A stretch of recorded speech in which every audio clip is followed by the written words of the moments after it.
Hey, what is up YouTube? thyAshes here, bringing you another video, and today, as you can see from the screen, we are watching an amateur team scrimming. I've been watching them. This is the second map. I kind of came in round 3 of the first map. This is the second map. So I haven't gotten too much information on them, and let's keep in mind, this is a new team according to them. You can see I've been typing in the chat a little bit. But this is a team, I believe this guy tweeted at me when I made my tweet about spectating in streams and watching teams that have comms on and everything. So without further ado, let's go ahead. I'll have sound on so you can hear their comms, and we're just going to comment on things as they happen and discuss it. All right, so you got a torque bow and the boom on the map. So you would want to probably send 3 people into B, 2 people middle, which is what the team we're watching is doing. The other team did something weird. He should have picked up torque bow right there, though. Like, you just earned yourself a power weapon. So if for some reason this fight went poorly, like if somebody clutched up or made a clutch play, you at least have the torque bow, right? Or it's off the map if you die for some reason. Now, it looks like they did win it, which is good. So this is good, and it looks like they handled it appropriately for the most part. Yeah, looks like they handled it appropriately. So that was a pretty clean round. The only mistake that I saw made was he won that 1v1, and realistically, if we want to break it down a little bit more, it shouldn't have been a 1v1. The guy who cut into open could have turned for half a second, put some Lancer bullets or some pistol bullets, even a couple long-range shotgun shots into that guy to kind of guarantee that 1v1 goes in your team's favor. But he won it. He should have picked up the torque bow. Picking up the torque bow would have given him and his team a more of an advantage. But his team won B, so that was good. They handled the fact that it was a 4v3. The guy cut, so everything was good. Yeah, I'll late smoke open again. You just go ahead. Yeah, that late smoke was perfect. Whoever played B, do that late smoke. We got 2 minutes. I'm in open already. All right, so they're calling that there's 3 in B. We're only seeing 1. Okay, there's 1 coming late to mid. That guy came really late to mid. See, again, that's a 2v1. You need to abuse, get that power weapon. The other team's got boom. Now the other team's got torque bow as well. And you 4 dead. So this should be a 3 cap for the other team, realistically. You're buying a lot of time. Work on our home, but guys, work on our home. Boom's out of play. Boom's out of play. On our fountain. Smoke. You're getting flanked, Brian? They have torque. Looks like he might be able to get touches. Yeah. That guy going to B. Not. That guy going to B. So that guy, yeah. Hold on. I'm trying to. So that guy going to B, he shouldn't have gone to B. He was like a little bit too early. I would like to see where all 3. So there was the first guy who came off. He got into the home, but you can kind of assume that he's going to die. The second 2 people should have also gone to the home just to kind of refortify it, and then let the guy that we're spectating, J2G pacified, let him go to the B hill and be that guy who makes that sneak play. Because with 3 people there, there's a better chance that you can at least hold like touches long enough so that he can get the B. But when it's only 1 person who can actually physically touch the hill and that person died, you put yourself in a situation where that happens. Now it looks like they're putting ensigns down. I agree with that. X's are on doubles, so you kind of keep the map how it is. They're doing decently on these initials, but I'd like to see them play this middle fight a little bit better, where they actually prioritize, okay, we have an advantage, let's get torque bow, and then cut. Let's see what they do.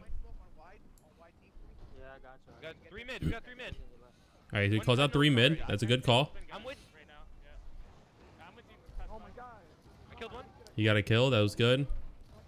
They lost bow, I'm flanking their team. but he has a good flank. All right, so this should be their round. More on their cover 1. He's playing boom. He's playing the boom. Nice. Lancer him down. 1 in open. That's a 2v1, guys. 2v1 that. 2v1. 2v1. He's got torque. This should be. Nice. He's down. There we go. There you go. Well played. Go their home. The guy played wide. I mean, he could have died because he went for cover on that, but he played out wide initially, so that was good. Let's see how they do that from here, because they have torque bow and boom. The other guy pulling out a torque bow to try to like clutch up was probably a bad idea. Go to B, Brian. Go to B, Brian. You're not listening. Go to B. All right. Not through mid. Not through I mid. think the guy who had boom died with it. That guy who died, Curious. I'm behind you. I'm behind you. We're here. We're A little bit of stream lag. 3B. Yeah, I apologize. This stream does lag every now and then. Ryan. I'm not hearing numbers. What? That's a big kill. He doesn't need this. Nice. That was a smart play. I got one at B. Both are in open. I'm one shot. Okay, so Come on, man. I got stuck. Kill his teammate?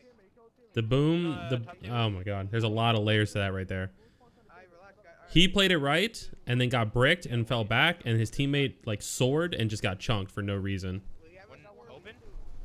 Watch your open. But then the boom He dies. boom guy on the other team He's down, choked. he's down. Sniper's dead. Get our home back. I'm gonna help him at B. See right here, what I'd like to see him do is play for his home and then OE. I don't know what time it is in the game or in the round. So maybe boom's up soon. It's a good down. Keep crossing him out. That's good. I'm shielding. I'm going wide. Chill. Okay. Shit. All right, so that guy choked. So this should be their round, realistically. Works up.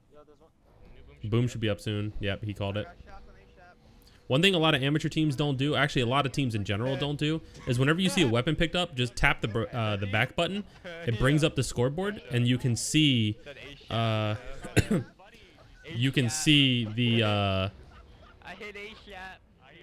I'm gonna turn it down a little bit. You can see the timer of the round, and then just do the math to do the weapon timer. So if you see the torpo picked up at 33 seconds. Then you know that at 2:33 the torpo is going to be back up. Same with boom, whatever. It's an easy way that if you don't have a coach or if you're in a tournament where a coach can't help, you can still keep pretty solid weapon timers. Second half. We're gonna do second half. Yeah. All right, so they called for a second half. Sorry, I'll turn the volume back up.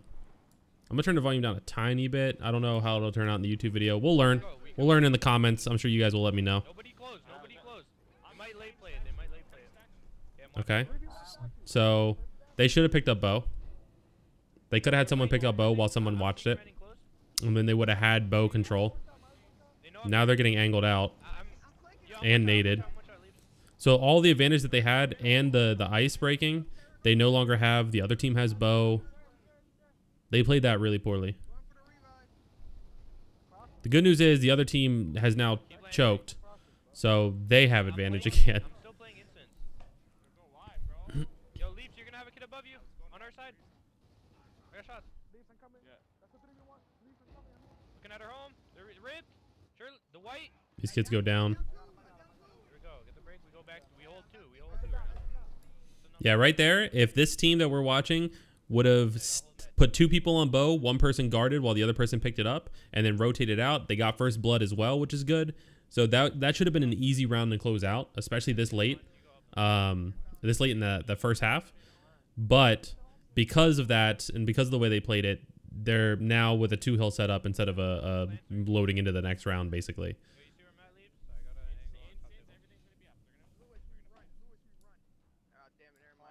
They're going to B.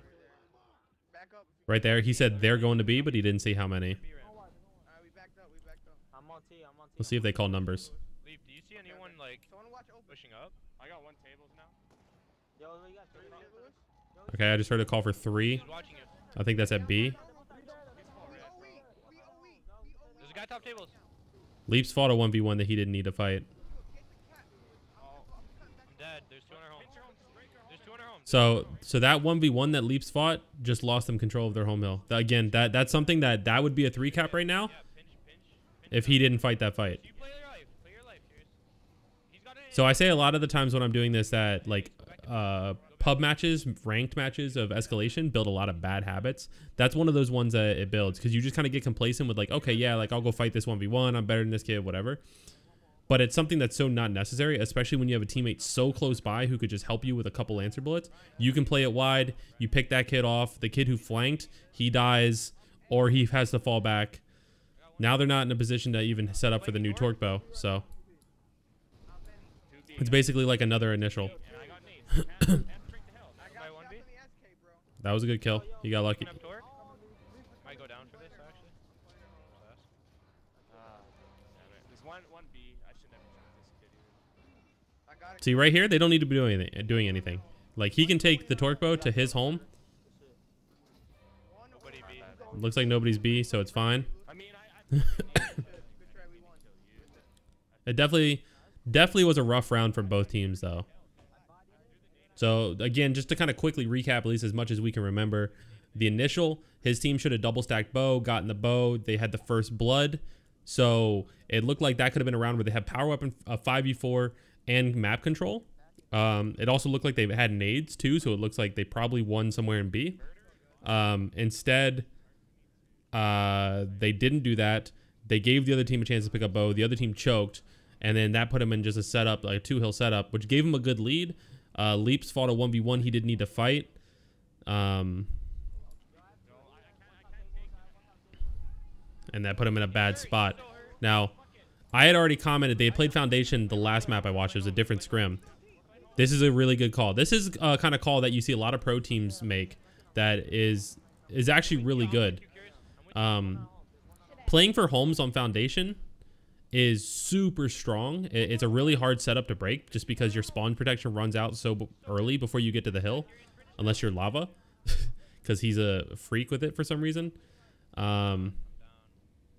Somehow that went poorly though, and they're getting 3 capped. I don't know. It's hard to tell with the stream lagging like that.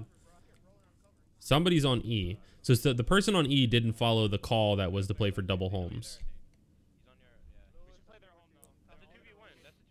It's good that that guy went to E off spawn. Like that's the right play. Go to E off spawn, get that hill cap, and then you can either flip the map, i.e. play for their home, or you can try to break your own home by stacking numbers there.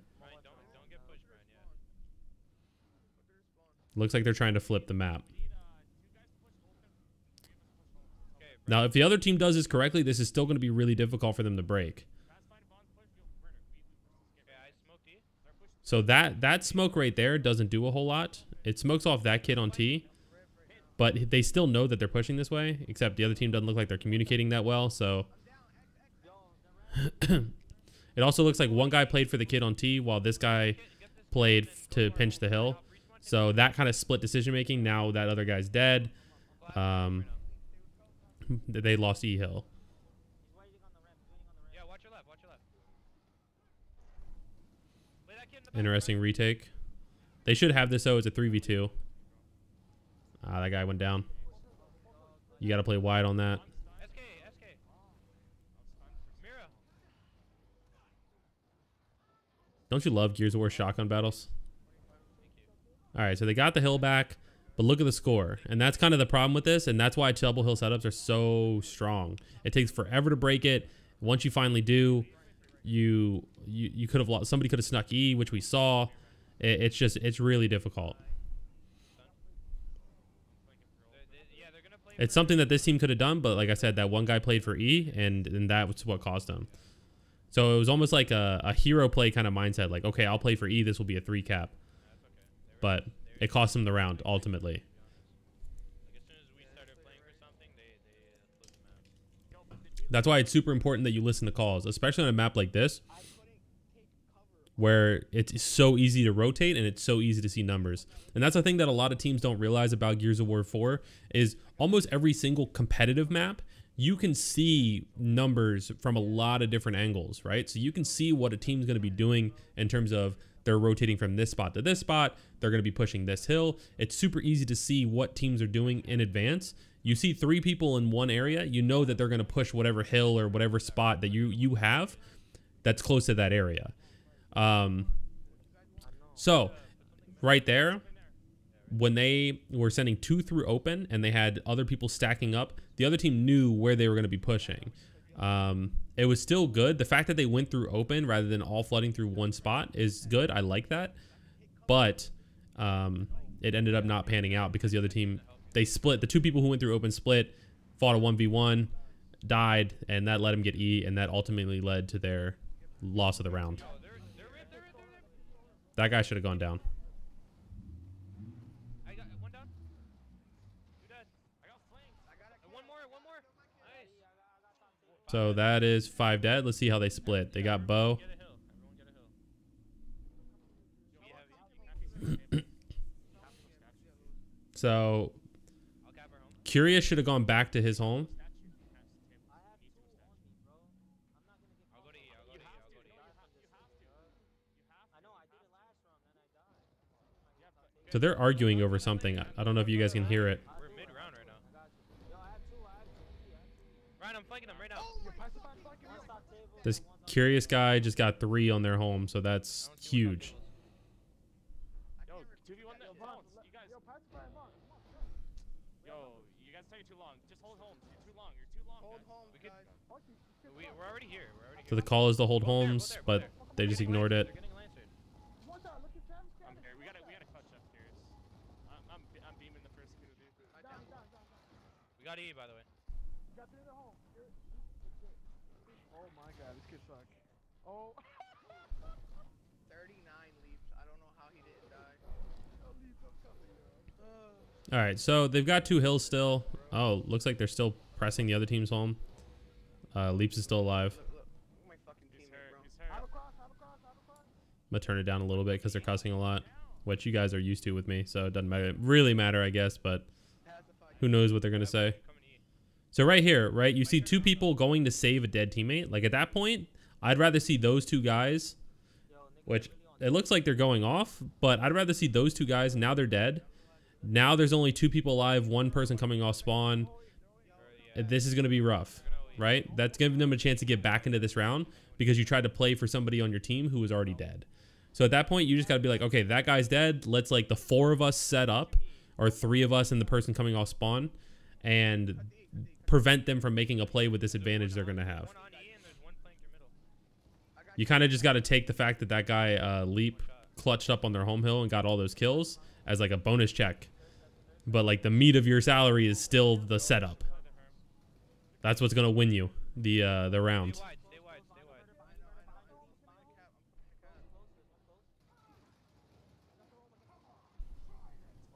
Now, luckily, this other team is of a similar skill level, so you know they're not able to break this.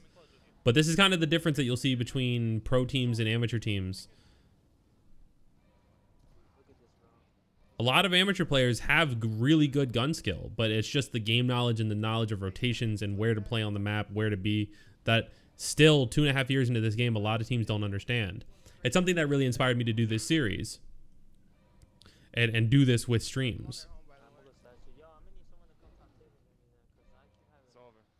No, dude, you're gonna have to just cut. You just cut, Brian. By the way, if you guys ever want to check out this guy's stream, you can do so. It's J2G_pacified. I'll make sure that there's a link down in the description.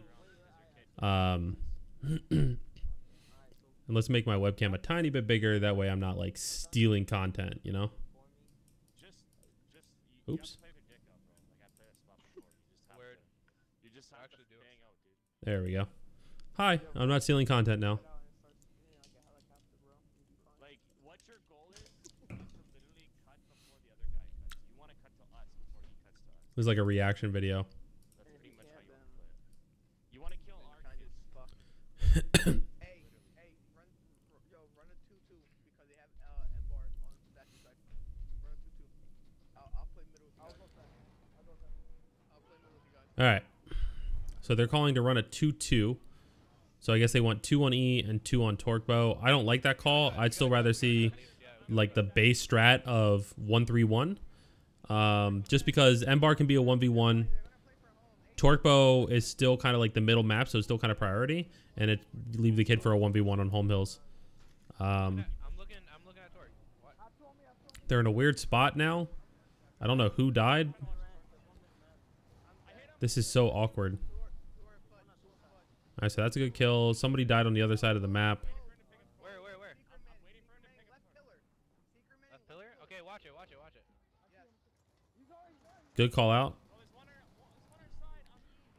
I would have liked to see him keep a pistol out. I mean, sorry, a shotgun out, but it's fine. Here, I got a pistol out. It's just if he missed those pistol bullets, then he's in a problem.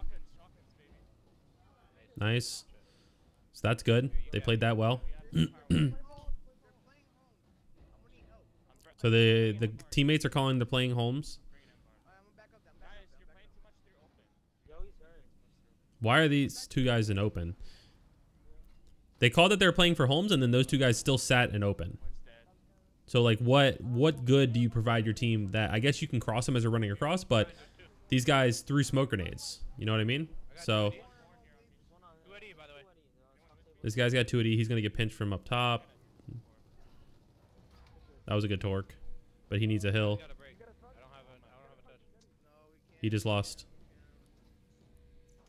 So let's talk about why that team lost that round. So when the other team played for home to home, they had 2 people. This team, Cog team, had 2 people sitting in open.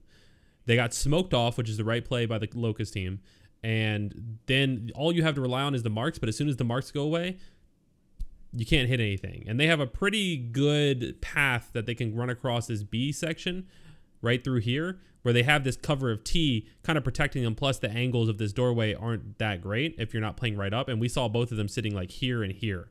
So they had a path, they had a smoke, and then we saw 2 people play for this side. So that means that there was probably a third one over there, which means the guy who was on the home hill, very outnumbered.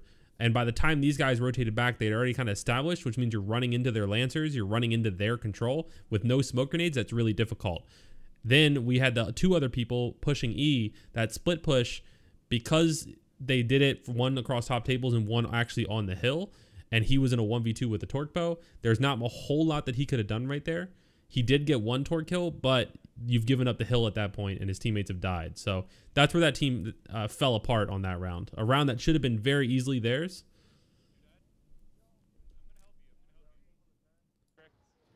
Just fell apart. Yeah, I got a Lancer out. So this is good. They've killed 2. They've got power weapons. It looks like they keep ignoring the torque bow. Push up, he's in their spawn.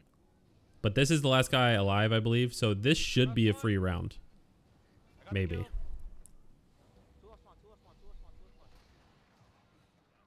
Nobody's standing in the hill. There he goes. He gets in now.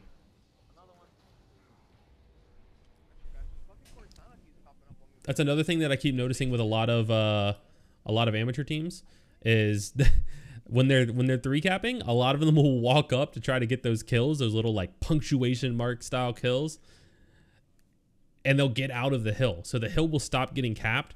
And honestly, those 2 or 2 seconds that you waste because nobody's standing in the hill because you're all walking up trying to get a kill or a chunk on a kid, that's the 2 seconds that it takes for explosive or mental to break the hill, to 2-piece you, to start OEing, to make the play that keeps us in the round. So when you're doing this, like obviously I'm being a very strong critic. I'm being harsh.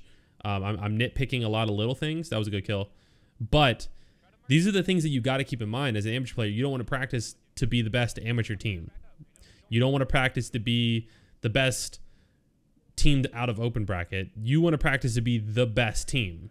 You want to practice to be the next OpTic. Otherwise, what's the point of practicing? If you're not competing to win, then what's the point of competing? So I think that a lot of teams underestimate or maybe overestimate how good they are, or how serious, or how, like, you know, the little mistakes, how much of those they can let up. Maybe it's because they watch us and we let up a lot of little mistakes, but you have to be strict on it. Now they are doing things right. They're playing the initials pretty well, especially compared to the last time I saw them play this map. They were running a really weird initial. Both teams were. That was a good bow. Here I'd like to see him pocket the bow. And yep, okay, so he pocketed the bow and he got out. That was good. Like to see him not challenge 1v1s too much, just because he does still have torque bows, so he's valuable, right? He's a power weapon. But looks like he did a pretty good job. He stayed alive. They have 2 hills. I'm gonna turn up the volume a little bit to hear comms. Play wide everywhere. Play wide everywhere. I don't know where these guys are at. I'm looking at names right now. I see one E. One's coming E. Top tables on me. Okay, so I hear somebody saying I don't see any names. That's great, because that's something that I called them out on before. You might be able to see it in the chat. You can't. My webcam's blocking it. I have a torque on this kid. But I was noticing that there was a lot of callouts going unsaid when people were dead. They weren't paying attention to the names. Yeah. I'm with you. I'll play with a shotty. I don't think we'll get it. So for those of you who don't know what that means, when you're dead, you can actually see names like through smokes, sometimes over covers, things like that. If the person has a glimpse of another team, like the enemy team, on their screen, even if they don't see them, you can see the name. So when you're dead, you have that advantage of being able to be almost like a radar system for them. Okay, I don't see any names means, okay, this area should be pretty clear unless this guy's hiding in a weird spot or somewhere that's not on your screen. So that's something that this team in particular, I called them out on during the last map, and I'm glad to hear them already on this map adjusting to it and saying, I don't see any names. That's really good. Cross some murder, bro. You guys, Nice. Whatever, he's an idiot. Why ASAP is he down. doing that? He's a smart player. you backing up, guys. You guys don't die on their home right now. What the fuck was... The round's over. All right, so they closed it out with double homes, and that is the map. So I know we came into it a little bit late. This is still a pretty long video. I hope you guys learned something from this and enjoyed this video. If you want to see more of this style of content, make sure you let me know by hitting that like button, and in the comments if there's anything else you want me to touch on, or maybe if you have a stream that you would like me to watch, you can let me know on Twitter, or just make sure that if you're streaming scrims, you put scrims, or you put something in the title lets me know that you're actually scrimming, you're a real team. And I'll usually stop by, I'll lurk for a little bit, kind of listen to see if I can hear comms. I try to look for teams that don't have any pro players or like ex-pro players, and that are using comms where I can actually hear the voices of their teammates. And then I'll start paying more attention to the map and seeing how things go. I'll usually type in chat. My first thing is pretty often, is this a full team or is this a real team? So this is a new team that we're watching, but still I think a lot of good feedback, both for them and for you guys. So again, if you enjoyed, make sure you hit the thumbs up button. There's gonna be a lot more coaching content coming your way. So make sure you subscribe to the channel down below. And I appreciate the support as always. I will see you all in the next video.